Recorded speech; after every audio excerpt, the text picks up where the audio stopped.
Top quality और consistent performance के लिए सिर्फ सिल्वर पंप्स। टॉप क्वालिटी और कंसिस्टेंट परफॉर्मेंस के लिए सिर्फ सिल्वर पंप्स, नाम याद रखना।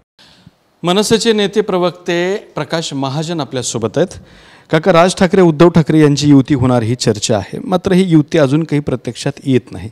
समजा युती नाही झाली तर काय चित्र असेल? जर तरचं काय उत्तर देतात? जर तरवर काय, आणि जर तरवर समजा एखादी नकारात्मक गोष्टीचं तर उत्तर काय देऊ शकत नाही माणूस। पण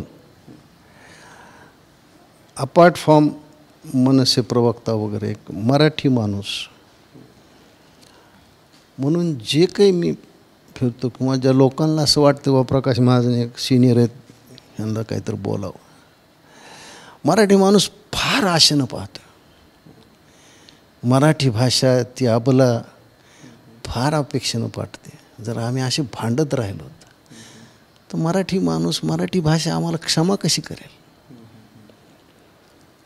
कुणी अगोदर भेटावं, कुणी नंतर भेटावं, मग कुणी कुणाला काय म्हणावं, कुणी कुणाला काय म्हणावं, हे हा जगापुढं तमाशा। म्हणजे हे एकाच आईची दोन मुलं आईच्या रक्षणासाठी एकत्र येता एकमेकाला जर भांडू लागली तर त्या आईची काय अवस्था असेल? त्या मराठी भाषेची, मराठी माणसाची काय अवस्था आहे आज? मला म्हणणं आहे की संजय राऊत जर स्वतःला वरिष्ठ समजतात, ते आहेत। राऊत साहेब, आपण वरिष्ठासारखं वागा ना। जसं आमच्या पक्षातून बाळा नांदगावकर 2 वेळा मातोश्रीवर गेले, 2 वेळा। बाळा नांदगावकर म्हणजे आमच्या दृष्टीनं साहेबाचं दुसरं रूप, एका नाण्याच्या 2 बाजू। म्हणजे बाळा नांदगावकरांनी मातोश्रीवर जाणं म्हणजे प्रत्यक्ष साहेबांनी जाणं असं आम्ही मानतो। मग तसे काही प्रयत्न तुमच्याकडून झाले का? झाले का?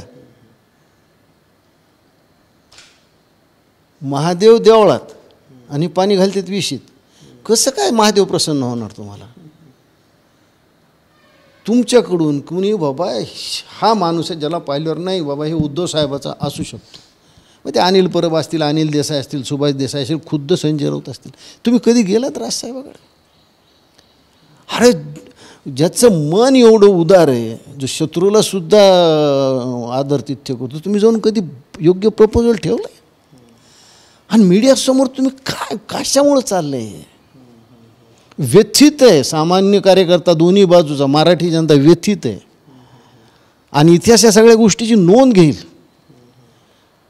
युती होईल न होईल तो विषय खूप पुढचा आहे, त्याचं ज्योतिष्य आपण नाही सांगू शकत।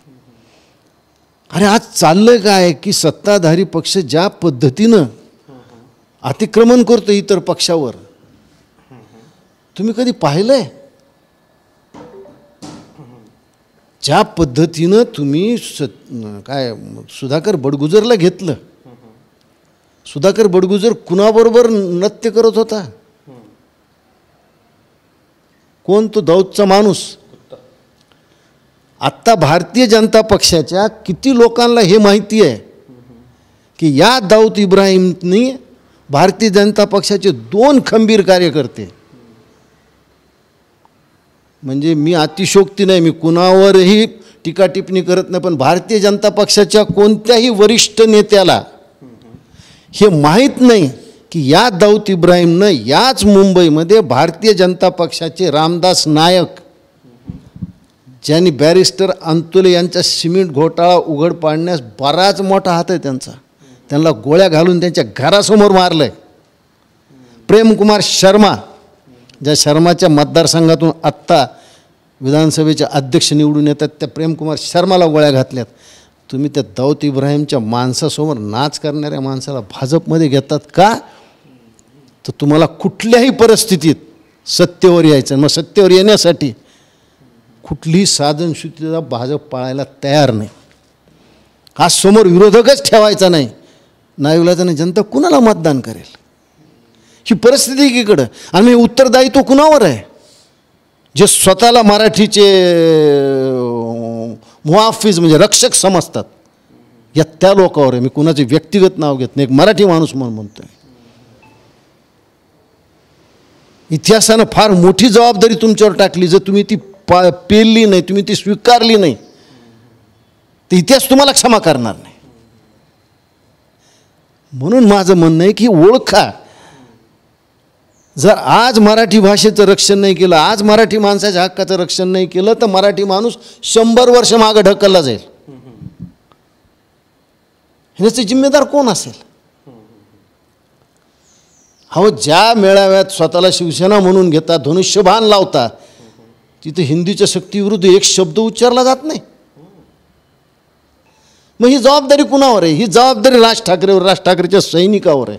म्हणूनच आम्हाला यांच्या विरुद्ध उभं राहिलं पाहिजे. पण समजा हे जर का उभा राहिले नाहीत, एकत्र आले नाहीत, तर या दोघांचंही भवितव्य काय असेल काका?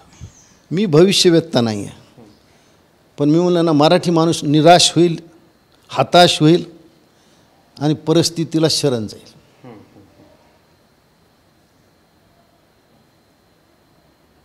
बरोबर.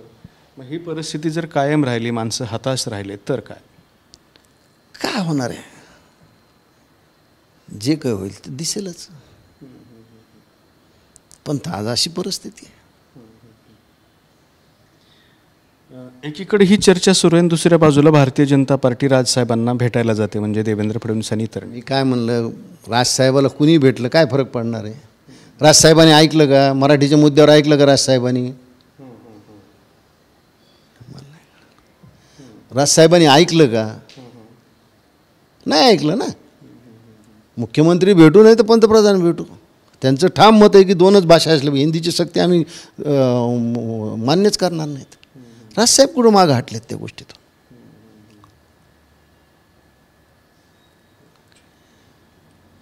पण मराठी माणसाचा जो कोण मराठी माणसाची जी अपेक्षा, मराठी माणसाची जो आक्रोश आहे, तो व्यक्त होऊ लागलेला आहे.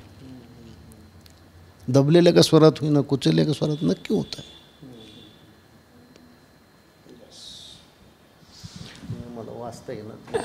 हे होते प्रकाश महाजन, ज्यांनी स्पष्ट सांगितलेलं आहे की सध्या मराठी माणसांचा कोंडमारा सुरू आहे. कॅमेरामॅन अमित अडेसोबत दत्ता कानवटे, TV9 मराठी, छत्रपती संभाजीनगर.